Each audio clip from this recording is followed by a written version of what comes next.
আমি এবারকার সামনে এসেছি অত্যন্ত দুঃখ এবং ভারাক্রান্ত মন নিয়ে।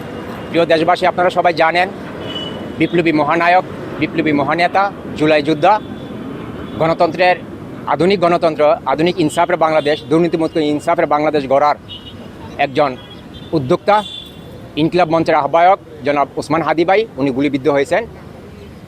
এটার তীব্র নিন্দা জানাই, এটা তীব্র ঘৃণা জানাই।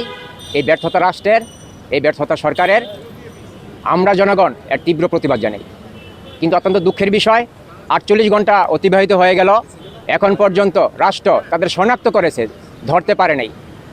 এত হাজার কোটি টাকা ব্যয় করে বছরের পর বছর আমরা আমাদের গোয়েন্দা সংস্থাদের কেন বেতন ভাতা বোনাস দিচ্ছি? স্বরাষ্ট্র উপদেষ্টা উনি কালকে 50 লক্ষ টাকা ঘোষণা করেছেন, সন্ত্রাসীদের ধরিয়ে দিতে পারলে দিবেন। যদি পুরস্কার ঘোষণা করে পাবলিককে দিয়ে সন্ত্রাসী ধরা হয়, তাইলে হাজার কোটি টাকা খরচ করে কেন এত গোয়েন্দা সংস্থা আমাদের পালা হচ্ছে? এটা প্রশ্ন উত্তর আপনি দিবেন। আমি স্বরাষ্ট্র উপদেষ্টা পদত্যাগ চাই। উনি ব্যর্থ হয়েছেন এই দেশের সার্বভৌমত্ব রক্ষায়, এদেশের আইনশৃঙ্খলা নিয়ন্ত্রণে আনতে এবং দেশের মানুষের শান্তি নিয়ন্ত্রণে আনতে। উনি বহুদিন পর বাংলাদেশে প্রথম নির্বাচনী তফসিল ঘোষণা হলো। প্রথম তফসিল ঘোষণার দিনই প্রথম বুলেটবিদ্ধ আমাদের ওসমান হাদি ভাই।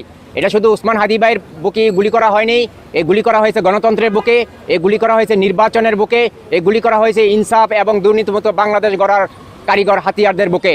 এই গুলি করা হয়েছে তরুণ প্রজন্মকে দাবিয়ে রাখার জন্য। আমরা ফেসিবাদ নির্মূল করেছি এবং ইনশাল্লাহ আগামীতে এই ফেসিবাদকে, এই ফেসিস্টকে এবং কোনো স্বৈরাচারকে, কোনো মানবরূপী দানবকে আমরা বাংলাদেশের রাজনীতিতে আর উত্থান হতে দেব না। আমি সরকারের কাছে আহ্বান জানাচ্ছি, অনতিবিলম্বে হাদি ভাইয়ের খুনিদেরকে, হাদি ভাইকে যারা হত্যার উদ্দেশ্যে গুলি করেছে তাদেরকে গ্রেপ্তার করুন।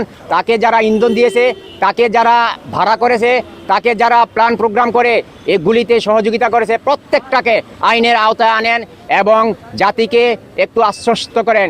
কিন্তু আপনারা এখন পর্যন্ত তেমন কোনো উদ্যোগ নিতে পারেন নাই।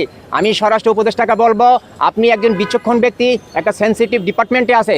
কিছুদিন আগে আমরা দেখলাম সম্মানিত আমাদের শ্রদ্ধেয় সংগ্রামী সাংবাদিক ভাইয়েরা আপনাকে একটা প্রশ্ন করেছিল যে আইন শৃঙ্খলা নিয়ন্ত্রণের বিষয়ে। আপনি বললেন কি, আলু পেঁয়াজের দাম বেড়ে গেছে। এটা জাতিকে হতাশ করেছে, এটা জাতিকে একটা হাস্যরসাত্মক বিষয়ে আপনাকে জোকার হিসেবে উপস্থাপন করেছে। আপনি যদি আলু পেঁয়াজের বিশেষজ্ঞ হয়ে থাকেন তাহলে প্লিজ স্বরাষ্ট্র উপদেষ্টা থেকে আপনি পদত্যাগ করে আলু মন্ত্রী হয়ে যান। আপনাকে আমরা আলু অধিদপ্তরেই দেখতে চাই। স্বরাষ্ট্র উপদেষ্টা হিসাবে আপনি মানানসই নন। সরকারকে বলবো, অনতিবিলম্বে খুনিদেরকে গ্রেপ্তার করুন এবং তাদেরকে আইনের আওতায় এনে জাতিকে আশ্বস্ত করুন এবং হাদি ভাইয়ের উন্নত চিকিৎসার নিশ্চয়তা করুন এবং তাকে প্রয়োজনে বিদেশ নেওয়ার ব্যবস্থা করুন।